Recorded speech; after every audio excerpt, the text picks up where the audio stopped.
Cette vidéo est sponsorisée par Mao Zedong, l'homme qui a prouvé qu'un grand bond en avant peut aussi être une spectaculaire glissade sur une peau de banane collective.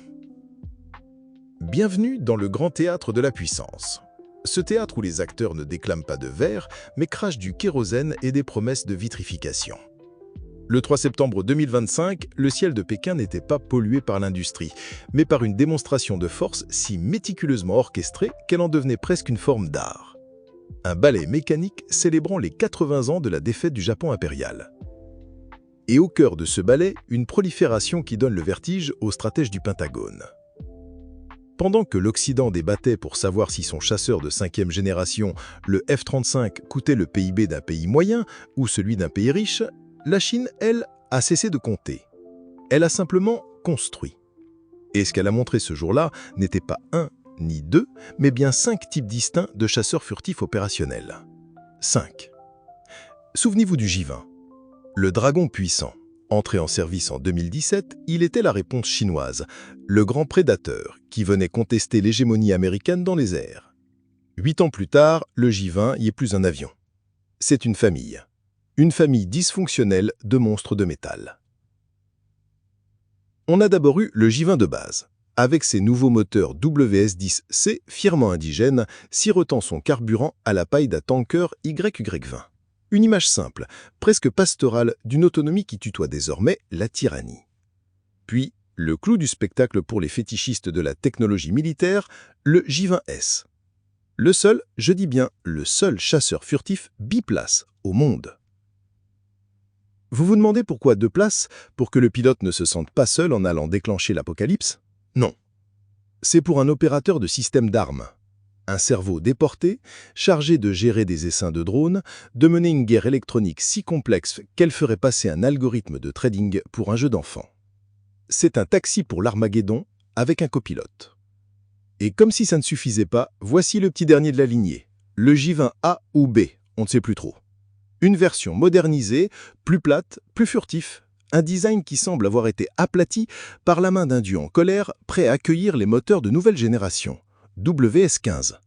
Un prédateur encore plus indétectable. Mais attendez, ce n'est pas fini. La Chine, dans sa grande sagesse communiste, a décidé que la compétition interne était la clé du succès. Pourquoi n'avoir qu'un seul programme de chasseurs furtifs quand on peut en avoir 2? C'est là qu'entre en scène le J-35, le petit frère.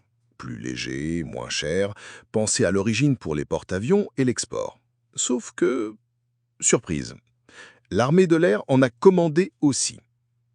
La Chine est donc la première nation au monde à s'offrir le luxe de produire en parallèle 2 lignées de chasseurs furtifs distinctes, une combinaison high-low, comme disent les experts.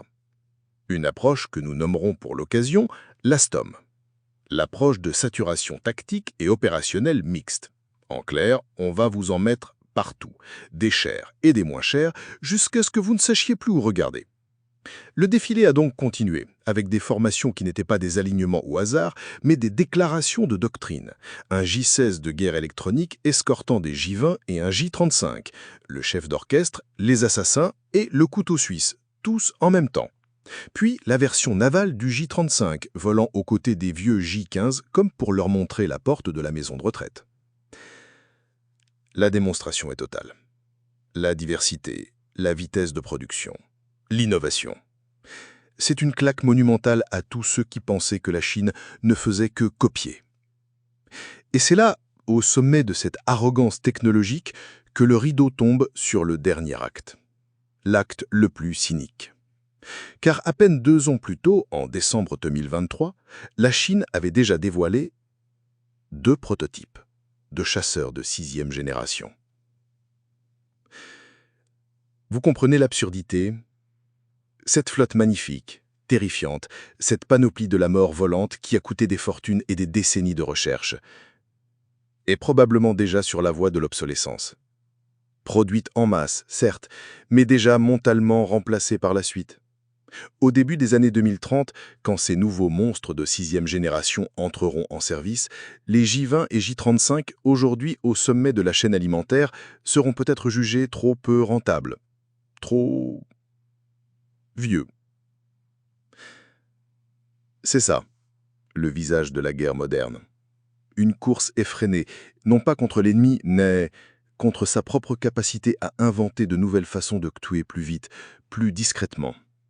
Un cycle d'autophagie technologique, où la plus grande menace pour une arme n'est pas le bouclier adverse, mais l'arme qui la suivra.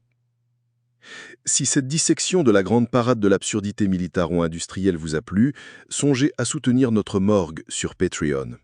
Vous y trouverez les notes d'autopsie complètes, le script, les sources, et vous pourrez voter pour les prochaines victimes que nous passerons sur la table d'examen. Pour une discussion sans le filtre de la bienséance, notre canal Telegram est votre asile. Et enfin, n'oubliez pas de laisser un pouce bleu. C'est le moyen le plus simple de dire à l'algorithme que le cynisme a encore de beaux jours devant lui.